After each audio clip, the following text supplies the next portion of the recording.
Good evening বন্ধুরা, welcome back to my channel. আমি দেবী আর আমার এই ছোট্ট পরিবারে তোমাদের সবাইকে অনেক ওয়েলকাম আর অনেক ভালোবাসা জানিয়ে শুরু করেছি আমার আজকের এই ভিডিওটা। তো তার আগের যেটা ব্লগ আমি তোমাদের সাথে শেয়ার করেছিলাম, মানে ওই ব্লগটার যে আগের ব্লগটা, তখন আমি তোমাদের বলেছিলাম যে ওই ব্লগটা আমার একটু লম্বা হয়ে গেছে। তো তার যে নেক্সট পার্ট যেটা রয়ে গেছে সেটাই আজ তোমাদের সাথে শেয়ার করছি, তাই গুড ইভিনিং বললাম। মানে এটা বিকালের দিক থেকে আর কি ভিডিওটা স্টার্ট করেছিলাম। তো সেদিন যে ব্লগটা শেয়ার করেছিলাম তখন আমি মানে খেতে খেতে মানে লাস্ট খাওয়া অবধি ব্লগটা শেয়ার করেছিলাম। তার বাকি যে কাজটুকু সেটাই মানে আজকের ভিডিওতে মানে তোমরা দেখতে পাবে আর কি। আজকের ভিডিওতে তোমাদের সাথে শেয়ার করব। তো আমি কি করি জানো তো, যখন আমার খুব তাড়াহুড়ো লাগে তখন যেটা কাজ আমার বেশ ইম্পর্ট্যান্ট আর কি, যেটা এখনই করতে হবে সেটা করি, আর যেটা পরে করলে হবে সেটা আমি সাইড করে রেখে দিই আর কি। তো সেদিন বাজার থেকে যে কয়েকটা মানে বাজার থেকে যে কাঁচা লঙ্কাগুলো এনেছিল সেটা আমি সাইড করে রেখে দিয়েছিলাম আর কি। তো ভাবছিলাম যখন ফ্রি হব তখনই মানে ডাটা ছাড়িয়ে নেব আর কি। তো এবার একটু খাওয়া দাওয়া করে রেস্ট নিচ্ছি, মানে একটু ফ্রি হয়েছি আর কি।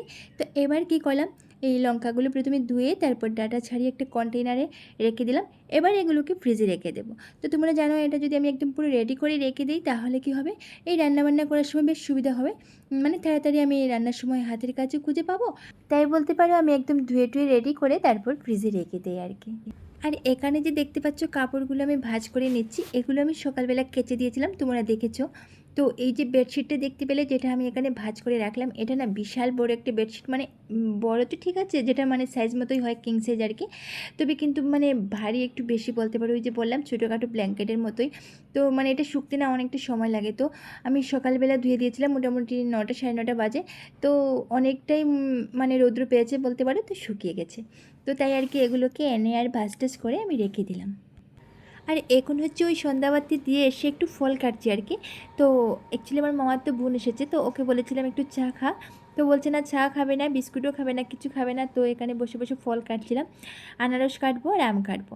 আর আনারসের কথা কি বলবো তোমাদের, জানো যে আমি না একদমই আনারস খেতে পারি না। আমার খুবই মানে ফেভারিট একটা বলতে পারো ফল, কিন্তু আমি একদমই খেতে পারি না।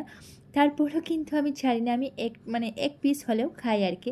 তো আনারস খাওয়ার পরে না আমার পেটের মধ্যে এত জ্বালাপুরা করে, মানে কি বলবো তোমাদের, মানে আমি সহ্য করতে পারি না। খাওয়াটা তো আমি খেয়ে নেই, বেশ টেস্ট লাগে তো খেয়ে নেই, কিন্তু খাওয়ার পরে না কি বলবো তোমাদের, মানে এত জ্বালাপোড়া করে মনে হয় যেন জানটাই বেরিয়ে যাবে, এরকম একটা অবস্থা হয় আমার।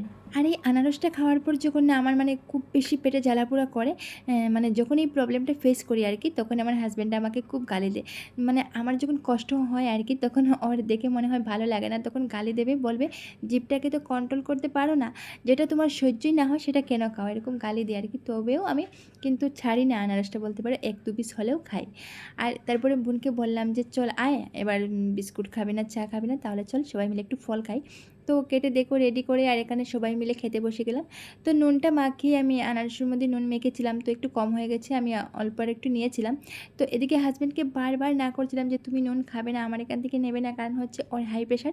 কিন্তু ও মানছে না, বারবার আমি যে নুন নিয়েছিলাম এই মানে প্লেটের মধ্যে, তো এখান থেকে নিতে চাইছে। আর যখনই ও নুন নিতে চায় তখনই ওর সাথে আমার ঝগড়া লেগে গেছে।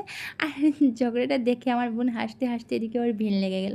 তো ওর সাথে আমার হাজব্যান্ডের সাথে প্রায়ই তোমরা দেখবে আমার ধাক্কাধাক্কি মারামারি এটা ওটা থাকে আর কি, মানে লেগেই থাকে।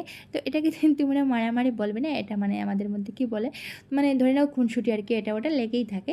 তো আমাদের তো কোনো প্রবলেম হয় না, হয়তো তোমাদের মানে দেখে খারাপ লাগতে পারে, তো এরকম কিছু ভাববে না। হ্যাঁ, এরকম আমাদের চলেই সব সময়। তো আমাদের মধ্যে কিন্তু কোনো বলতে পারো কোনো আমরা দুজনের দিক থেকে কোনো খারাপ লাগে না। তবে কেউ দেখে হয়তো কারো খারাপ লাগতে পারে, তো প্লিজ তোমরা কিছু খারাপ পেও না আর কি। আর এদিকে দেখো আমি রেডি হয়ে যাচ্ছি, কারণ হচ্ছে ছোটো বোনের ঘরে যাব। তো যে বোনটা আমার সাথে দেখতে পাচ্ছ ও হচ্ছে আমার মামাতো বোন, মানে আমার ঘরে এসেছি, যাবে ছোটো বোনের ঘরে। তো ও একা কী করে যাবে বলছে আমাকে, দিদি চলো। তো আমি এবং আমার হাজব্যান্ড রেডি হয়ে যাচ্ছি, মানে ওর সাথে যাবো আর কি। তো এদিকে দেখলে আমি তাড়াহুড়ো করে একটু পাউডার মেখে নিলাম, কারণ হচ্ছে আমি ক্রিম একদমই দিতে পারি না, আমার যেহেতু অয়েলি স্কিন, খুবই প্রবলেম হয় আর কি, পিম্পলস উঠে যায়। তো একটু পাউডার মেখে নিলাম, ও একটু হালকা লিপস্টিক দিলাম, সিঁদুর পরলাম আর কি। তো এদিকে আমার হাজব্যান্ড বলছে নাকি আমি নাকি ময়দা মাখছি, এমনিতে কিছুই দিই না, ক্রিম দিই না, তারপরে একটু পাউডার মেখেও শান্তি নেই, বলছে আমাকে ময়দা মাখছে, আমাকে মানে রাগাচ্ছে আর কি। তো এদিকে বোন কী জানি আনছিল আমার ছোটো বোনের জন্য, তো ও ব্যাগটা নিচ্ছে, আমি বলছি ওটা ওর কাছে দিয়ে দে, তুই নিতে পারবি না। তো আমার হাজব্যান্ডের কাছে ব্যাগটা দিয়ে দিল। এদিকে আমি রেডি হয়ে গড়টা লক করে নিচ্ছি, কারণ হচ্ছে আজ ঘরে কেউ নেই।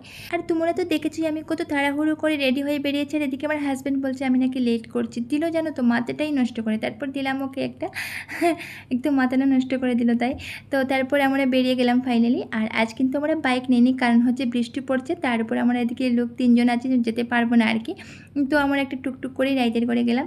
আর যাওয়ার পরে এখানে আমরা চটপটি বাদাম খাচ্ছিলাম, এদিকে রায়ও হাঁ করছিল, তো না দিয়ে মনটা মানছিল না, এত ঝাল তারপরেও কিন্তু খাচ্ছে রায়। আর এদিকে জলের বোতল হাতে নিয়ে দেখো চটপটি বাদাম খাচ্ছে। তারপর ভাবলাম যদি ঝালটা লেগে যায় ওকে একটু আম খাইয়ে দিলাম, আর রায়কে আম খাইয়ে দিয়ে এদিকে আমরাও চাটা খেয়ে নিলাম। শেষে বোন বলল ভাত না খাইয়ে নাকি আমাদের আসতে দেবে না, তো বললাম যদি ভাত দেওয়ার হয় তাড়াতাড়ি দিয়ে দে, কারণ আমাদের ঘরে ফিরতে হবে, রাতে আবার চলে আসবো। তো মোটামুটি 9টা সাড়ে 9টার মতো বাজে আমরা ভাতটাও খেয়ে নিলাম। আর তোমরা বলবে আমরা নিচে বসে কেন খাচ্ছি, ডাইনিং টেবিল নেই? সব কিছুই আছে, ডাইনিং টেবিলও আছে, সব কিছু আছে। তো এমনিতেই খুব বেশি গরম পড়ছিল আর কি, তাই নিচে বসে আমরা খাচ্ছিলাম। তো আজকের ভিডিওটা কেমন লাগলো কমেন্টে অবশ্যই জানাবে। আর ভিডিওটা যদি ভালো লাগে তাহলে লাইক কমেন্ট করতে কিন্তু একদমই ভুলবে না।